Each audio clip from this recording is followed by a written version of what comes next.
October 7th has drawn a line in the sand, exposing the true moral compass of every individual. For those who are aware of the genocide that followed and is still happening in full view of the world, it is no longer possible to take a neutral stance, as this alone depicts either moral cowardice and dishonesty or outright depravity. Failing to, at the very least, denounce and condemn the atrocities being committed by the Zionist occupation in the name of self-defense shows a complete lack of moral conscience. Israel's actions are indefensible, and yet we still see individuals making excuses or even outright supporting these genocidal monsters. Now, I'm not including those who have no knowledge of the ongoing extermination and ethnic cleansing of Palestine. One cannot be judged for not knowing something. That being said, the majority of the world's population is fully aware thanks to modern technology and the internet. Therefore, it is now possible to place the majority of people into two categories: those with morals and those without.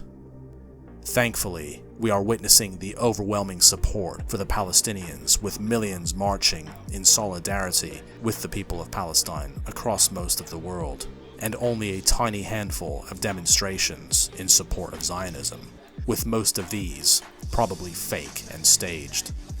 Therefore, most of the moral corruption is at the state level, and primarily across the collective West.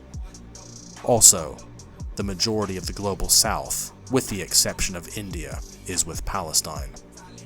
The die-hard evangelical-influenced boomers are a lost cause, and are too old and stubborn to admit they were lied to. For these religious fanatics, their very identity rests on the false ideas of the corrupt teachings of their fake churches, as they lust after earthly Jerusalem. October 7th pulled away the covers and exposed everyone's true moral leanings. If in doubt about someone's character, simply ask them about Gaza and watch that doubt quickly disappear, revealing the nakedness of their soul.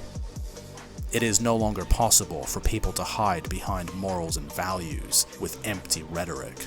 Gaza is the litmus test, and although many, if not the majority, of people on Earth have proven that they still have a soul, far too many have shown themselves to be devoid of basic humanity. Even the fence-sitters claiming neutrality as they point at both sides in some vain attempt at creating this idea that this is a conflict where each side is equally guilty as a means to evade their own moral responsibility can no longer hide. Everything is as clear as day. It is black and white. The line in the sand has been drawn, regardless of where people stand.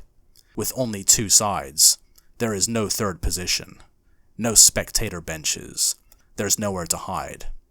Every individual has been forced to show their hand. Still unsure? Okay, who's on the Epstein list? Everyone in a position of power has been exposed as a member of the Epstein class, and they all support Israel. It doesn't get any clearer than that. Which side are you on?